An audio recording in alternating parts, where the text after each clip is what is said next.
You've found yourself in another episode of Locked On Bulls. In today's episode, of course, we're going to be previewing the Bulls versus Boston Celtics. Can the Bulls keep their streak alive? We'll break all that down and some more Bulls news right after this. You are Locked On Bulls, your daily podcast on the Chicago Bulls, part of the Locked On Podcast Network, your team every day.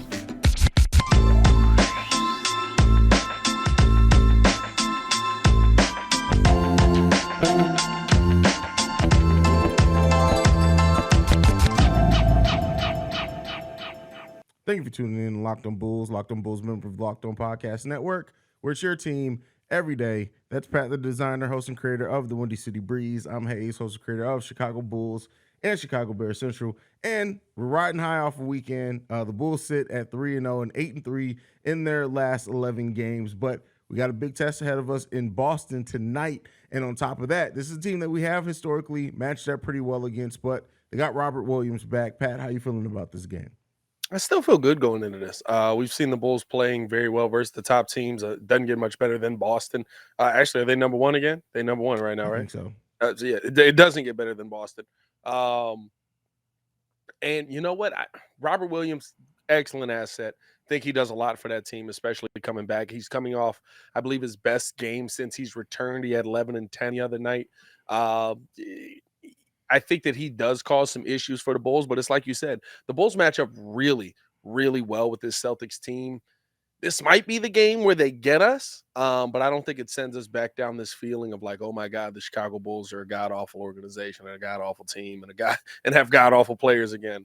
But I think that this is a game that'll come down to a very last shot, probably a DeMar DeRozan type of shot. Hopefully this one actually goes in and doesn't sail over the basket, and we don't have to sit here and talk about the 2-minute report because the refs are horrible. But I think this is going to be a close game for the Bulls. It's going to be a tough game. Boston, listen, Jaylen Brown, Jason Tatum, they're monsters. And then you add in how deep this team goes. I mean, they are, outside of Milwaukee, right, the best candidate to go to the NBA Finals yet again. And with a completely different coach, they bounce back crazy. And they just play a good brand of basketball to watch. Yeah, I mean, I enjoy watching the Boston Celtics play. They, like you said, especially they have a lot of players that give it all on both sides of the ball, and that you got to respect that hustle. And the Bulls are gonna have to come in this game locked in.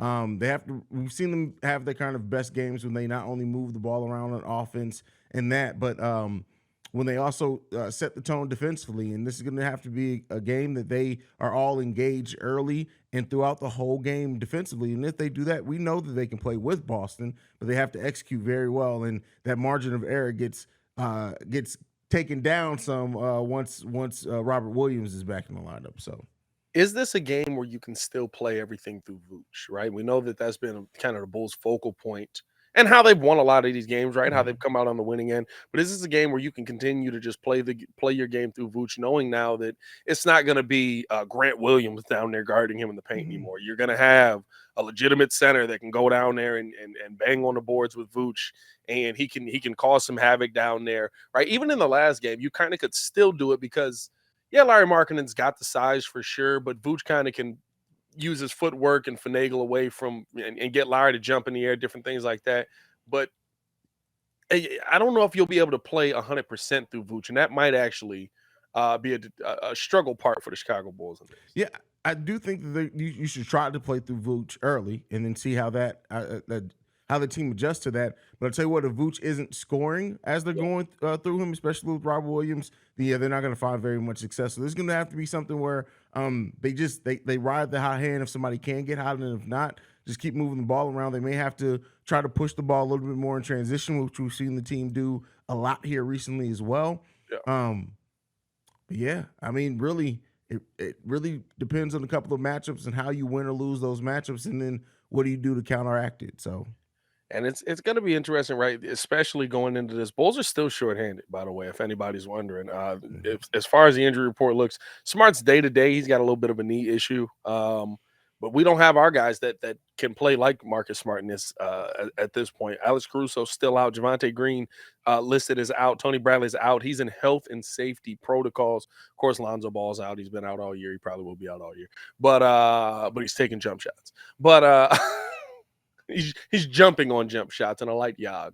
Um, you're gonna have to figure out kind of, and I think they have, right. Like, to me, this is a game that you go back to P. Will.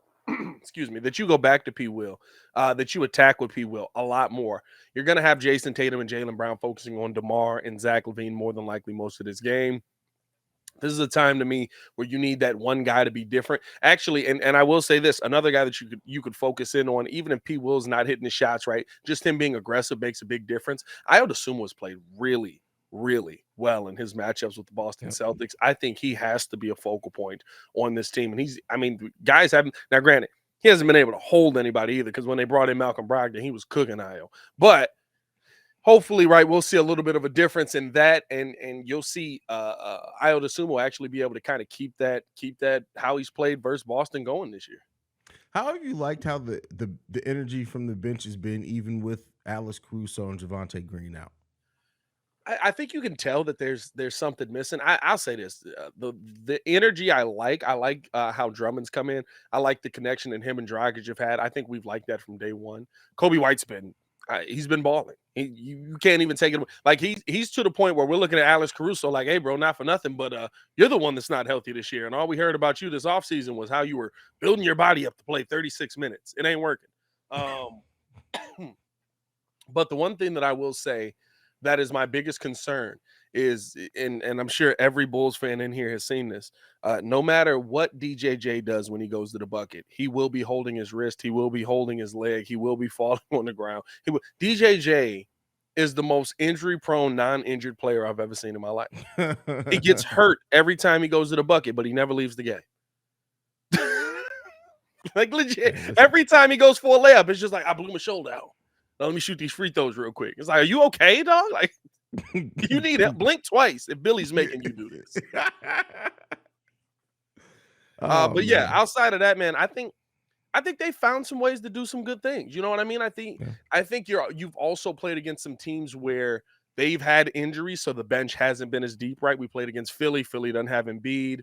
We played against the Jazz. The Jazz are running with Vanderbilt in the starting lineup because no Colin Sexton over there, right? Like, yeah, I know. Here come all the Colin Sexton jokes. But shut up. But we've played against some teams that haven't had their full strength of bench. But I think that the Bulls, even in that, right, like, we saw them lose those games. So I think the resiliency that they've showed over these last, the last 11, 12 games has been really good, even on the bench side. Yeah, for sure. They play with great energy, just overall, and I like even the last game against the Utah Jazz. Yeah, the team you could tell didn't have their best legs, but I like the way that it came across by the end of that game. So I felt like they were smarter in that game too. It feels like the IQ of the team has come up as a whole. Which, listen, you're going to need versus Boston. You've matched up really well versus them, but it really feels like the IQ of the team has been higher because right in the second and third quarter, of course, in the third quarter, right, we give up a 41-point quarter. That's not the recipe for it. But I think at the end of that quarter, what were we down? 7 or 8, something like that, 6, right? I think. You're 6, right? You're down, and you gave up a huge quarter.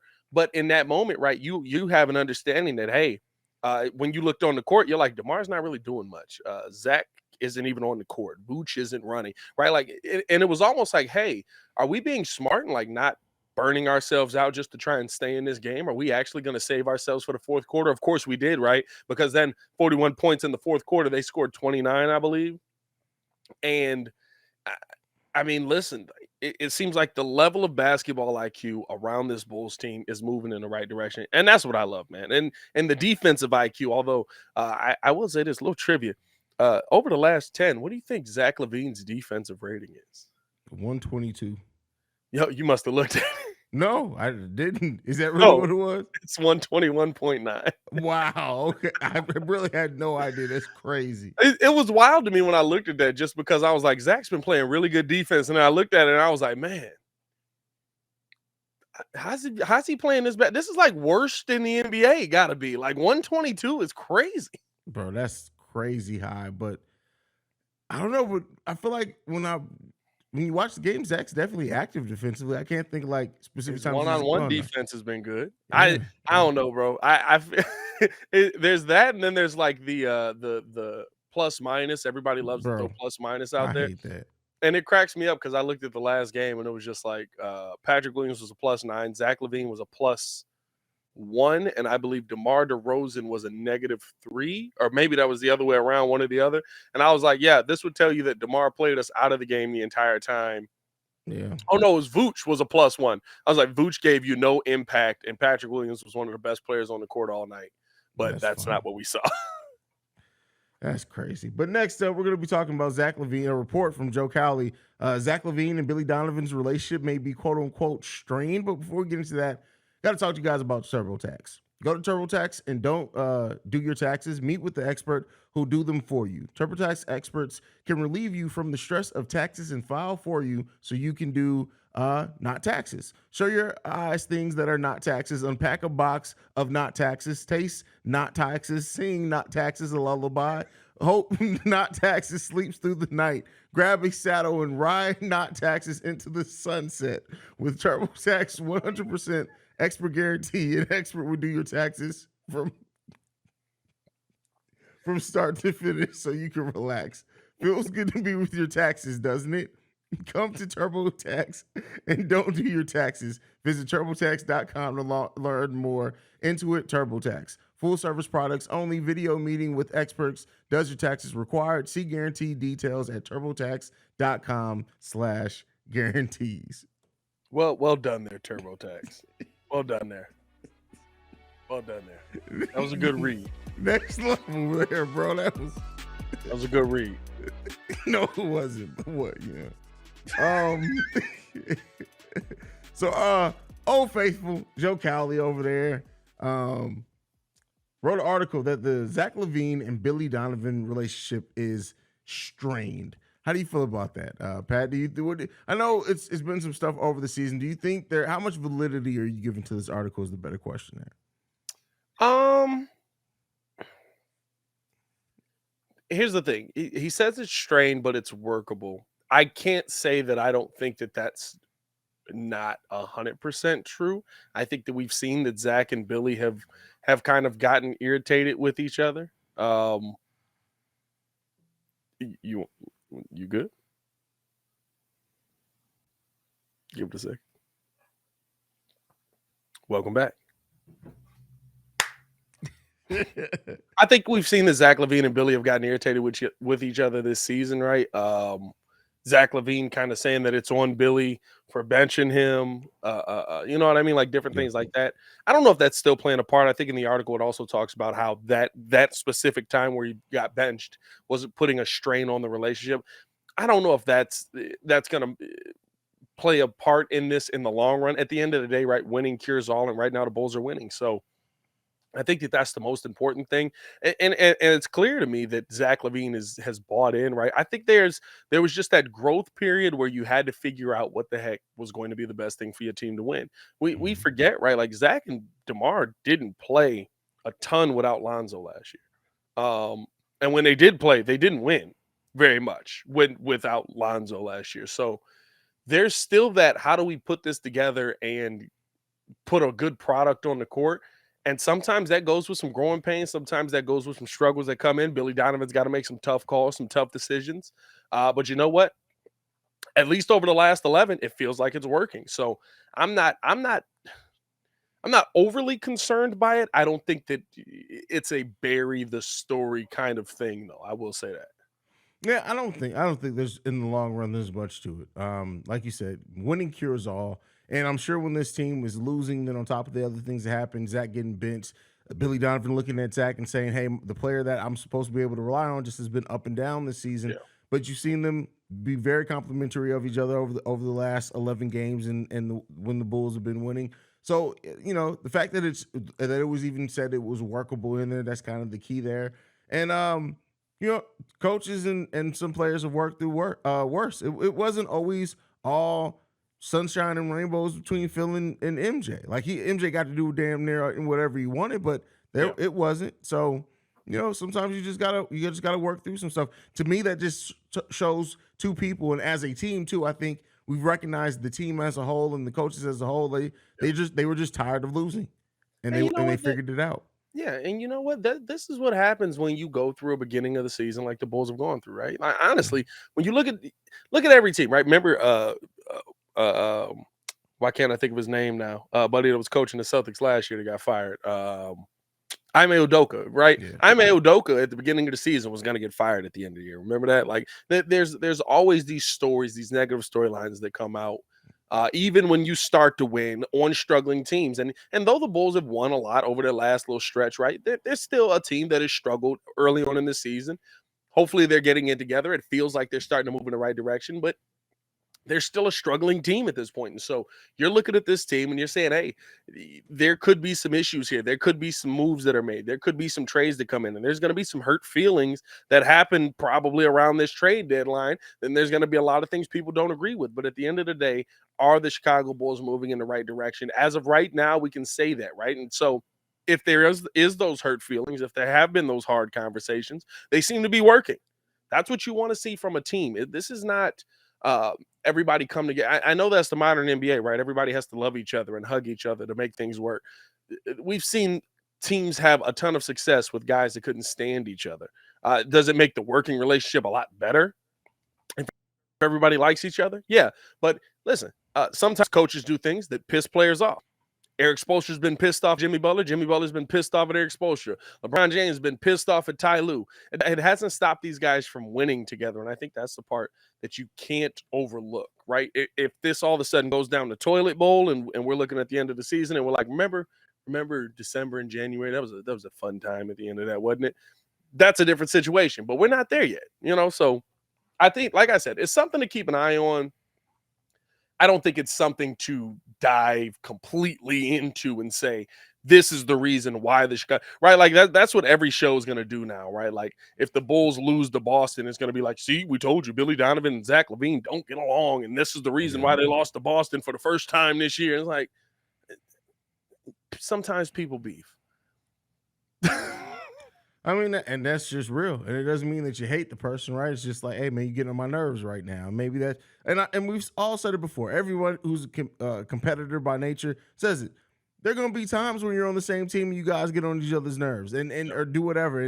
But in being able to hold each other accountable and work through and talk through those conversations, that's when the bond can get stronger. And that's what I think we're seeing with this team so far in the stretch. And it's been really good to see a team that seems like Zach and DeMar are more so focused with getting other people involved in the game so that way they can cook more in the third and fourth quarters or whatever else it is. So it's been really good basketball to see from this team here lately. And I hate that this kind of article comes out and it seems like it's always like that, right? When things are low, articles come out that get us lower. When things are high, we don't ever get nothing written about the positive times. It's just the next negative time. That's all it is, man. Yeah, I don't think I'll be honest with you, right? If I was worried about it, even if the Bulls were winning, I'd be more worried about it if we were seeing the same kind of offense being played. But Goran Dragic made the statement earlier in the season, guys got to make sacrifices. Tell you what, DeMar DeRozan has made some sacrifices here. Zach Lavine has made some sacrifices these last couple of games.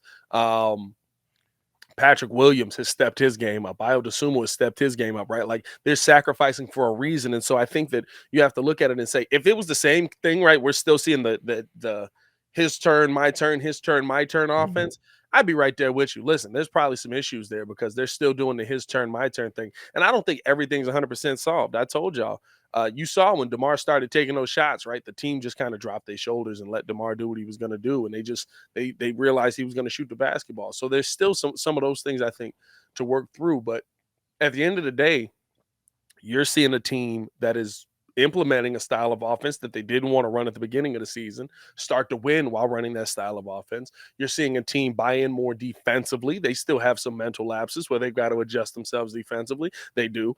Listen, when Larry Markkinen started cooking, I was just like, hey, anybody going to step in front of them or run back on the defensive end? You know what I mean? But I don't think that we're seeing the same issues that we were seeing before. And that means a lot to me with this team. I definitely agree with you there, brother.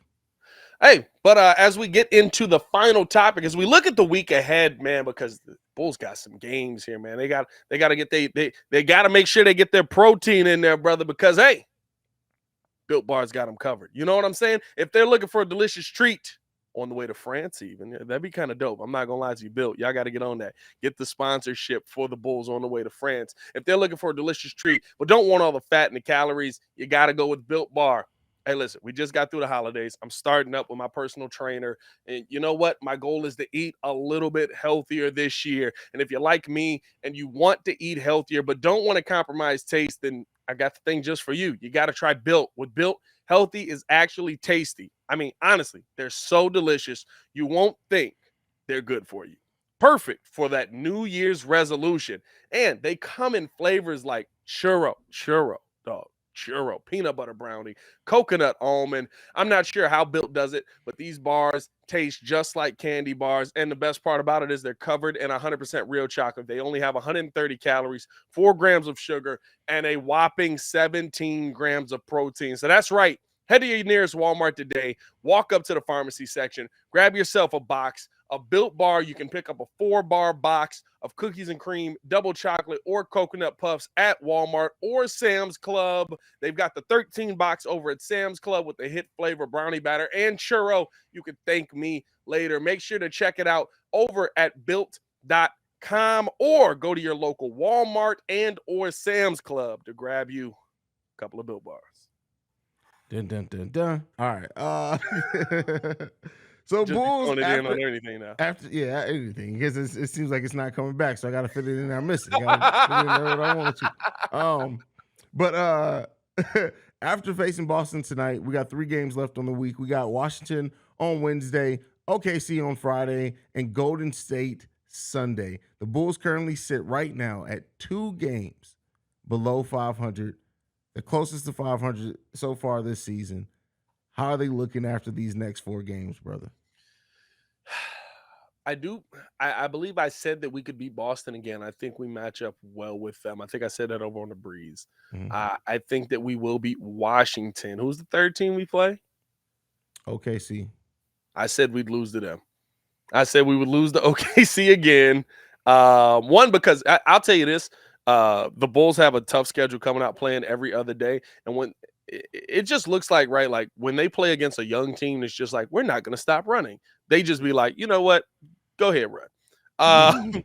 So I think we take the L to OKC, and I think we finish the week off with a win. I think we'll be 3-1 by the end of this week. You said we beat Golden State Sunday. Is Steph back? Is Steph? No, I don't think I don't think he's anywhere near being back. I mean, you still got to worry about the pool party and Klay Thompson. I'm not saying there's going to be a guaranteed win, but I believe it's in Chicago as well. They're on the road. Golden State. Are we in Golden State? Hold on, let me double check that. No, we are in Chicago. I was gonna say we played them twice in Golden State this year, and we got 3 games against them. But no, it's away from Golden State. They've struggled away from Golden State this year. Not to say they don't still have a ton of talent on that team, but I think that's a game there that the Bulls can get, and I think that's a game that's kind of a defining game for this team. But again, another game where I forget who said, I think it was LA said the theme of the season is a caveat. No Steph makes a difference in that game. Like a little bit different there. So that would put the Bulls, I believe, at 1 game above 500 if it goes that way. So the Bulls are coming out of the stretch, going into the trip to Paris, and then a much easier part of their schedule above 500. Do they lose because they're prepping for Paris and like mentally trying to get prepared for that? Because keep in mind, they have 4 days off before the trip and 4 days off after. They got time to get themselves together. That's true. Yeah. That makes the difference. Yeah. What do you think, dog? What you think? How do you think the Bulls fare after this week? Man, I just every time we play against Golden State, I just feel like somebody lights us the hell up. But Boston, that is a fact. It's usually Klay. Yeah, but or some random person. But Boston, I'm gonna say is a win. I agree, Washington could be a win.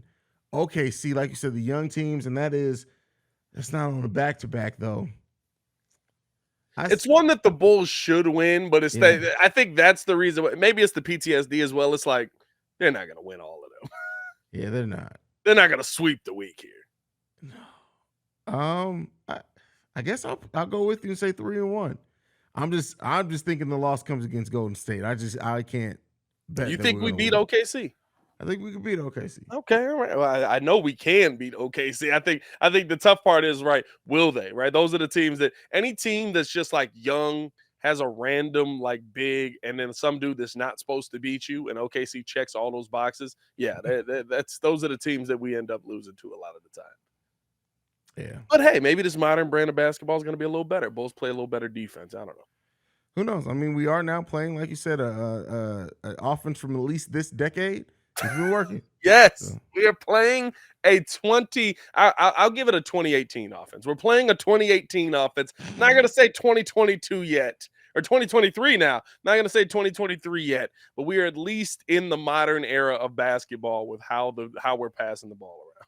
That's fair. That's fair. All right, man. You got anything left, brother? Nah, man. Follow us on everything at Locked On Bulls. Follow us both, or yeah, I just said that. Follow me on everything at Pat the Designer. If you see the blue check mark on there, I had to buy it. I had to because I post longer videos. It's not me trying to be cool and say I have a check mark. I post longer videos. I'm not gonna lie. You know, that's the only reason I was like, bro, I don't want to buy this thing. I know. I remember we talked about it before. Yeah. I literally was like, bro, like don't just give it to me. That's like a participation trophy. Like I wanted to work for it, dog. I wanted to work for it.